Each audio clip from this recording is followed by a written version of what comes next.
Hey everybody, I'm Greg Soul and I'm here with another CI Cube demo. Today I'm going to be showing you how to use a sender to do configuration as code on your network equipment. But before you do that, you're going to do a backup to a Git repository. And in addition to that, you're going to be doing point-in-time backups so that you can actually roll back to any point in time on any of your equipment. So why is this useful?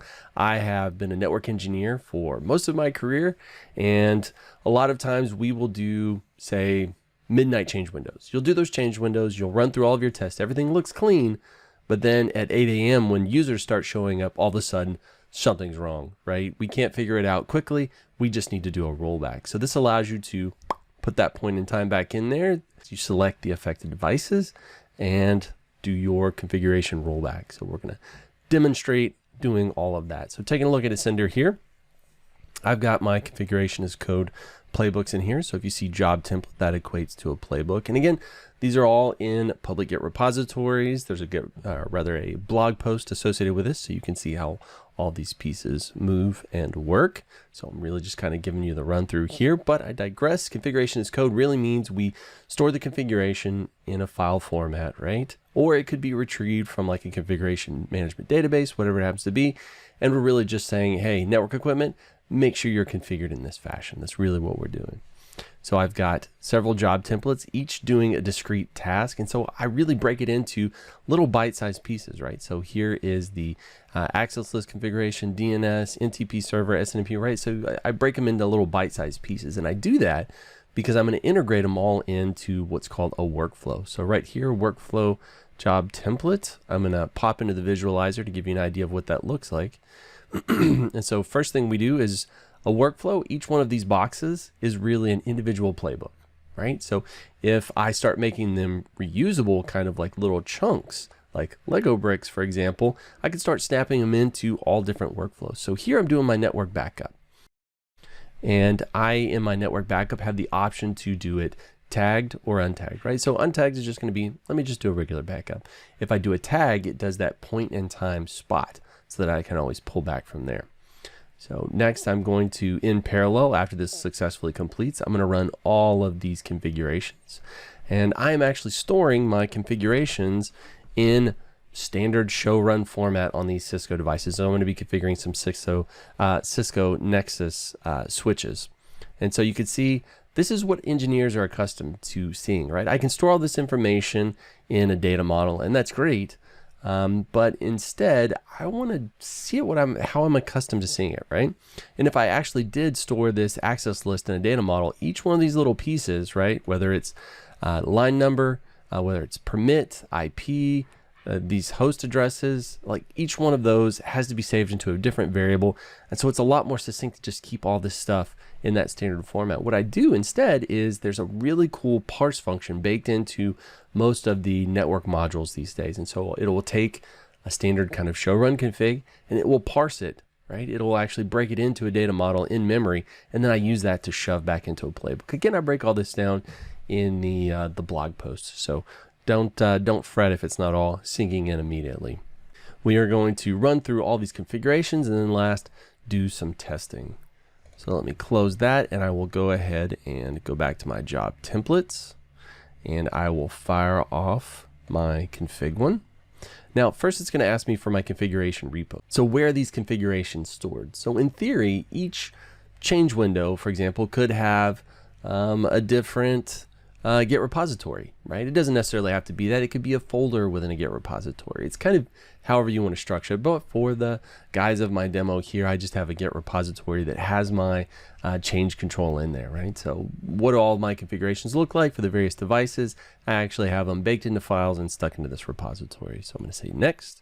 I'm going to say launch, and it's immediately going to jump over to the job menu, and you're going to see my network Git backup running, and then it's going to go to these individual pieces and make those changes.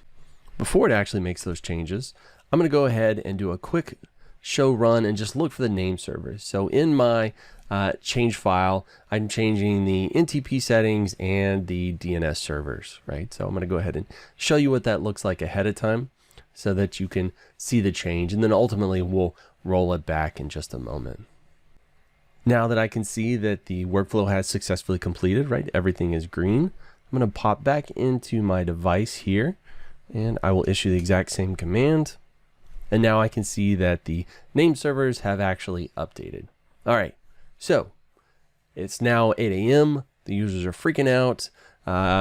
For whatever reason, we need to roll back the configurations. Let's do that. So I'm going to pop back over to my window here. And I'm going to take a look at my network backup Git repository. So in my repository, I've got all of my devices and their configs, but I have this little tag section here. And I'm going to pop in, and you can see that was 3 minutes ago that this tag was created, right? That was the initial backup. So I'm going to choose that. I'm going to pop back into my workflow, and I have another workflow created just for doing rollback. So I'm going to launch the template. And again, this information popping up in front of me, it's called a survey. It's really easy to create these very quickly.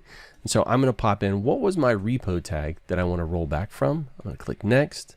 I'm going to launch, and I'm willing to bet you're going to recognize this workflow. The only thing different here, or rather the only different thing here, is before we were starting with a network backup, and instead we're actually just going straight into the configuration. Now I'm going to tell you that these configurations are identical. There is zero modification to these playbooks, right? So let that sink in. I'm actually doing the configuration change using these playbooks, and I'm also doing the rollback using the exact same playbook, so I don't have to make any modifications. Really all I'm doing is just building a new workflow. In this workflow, I'm saying, hey, I want you to actually build based on this tag information. So now it's going to clone that repository and actually push all those configurations, which were the point in time just before I made my initial adjustments. All right, now my workflow has successfully completed again. And I may not have mentioned it before, but whenever you're watching a workflow move, you can see all the little wheels spinning, right, as they're actually performing. And I can go into any one of these, and I can click on this individual job, and it will take me right into that job template that ran.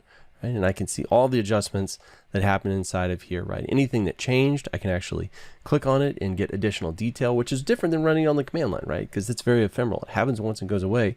Here, I can actually take a look at this, and I can see exactly what happened. More detailed information, which is really good. I digress.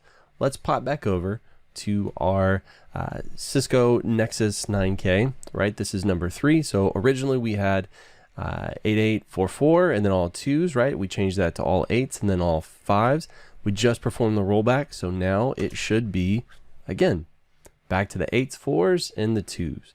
So you can see that this can make modification on a fleet of devices really convenient.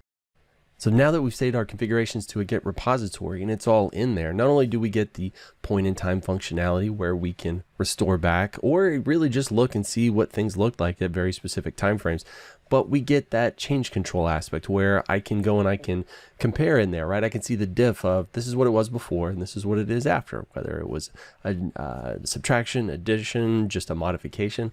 It's all baked in there and easy to use. And then also the concept of configuration as code is really simple, right? I'm just defining, make it look like this.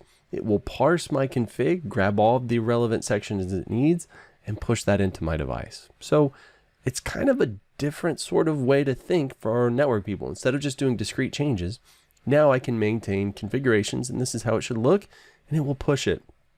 Also, I have to mention this for all of my network brethren, we have the concept of idempotency, which means it will take a look at the configuration. If it is in the existing state, it won't make a change. I can run it as many times as I want and it won't break anything. If it needs to make an adjustment, it will. And that is awesome and game changing. So when I used to write my change scripts back in the day, I would kind of script that stuff out. If I ran it more than once, oftentimes it would break. So now you get to run these as much as you want and not worry about it. Now, if you have any questions, comments, you would want to tweak this, tune this, change this to fit your environment, I'd love to hear that feedback. If you would like to talk more about Ascender or anything else as far as automation or Rocky Linux, please feel free to reach out to our team. So happy configuration is coding, ascending, automating, getting, and we'll see you next time.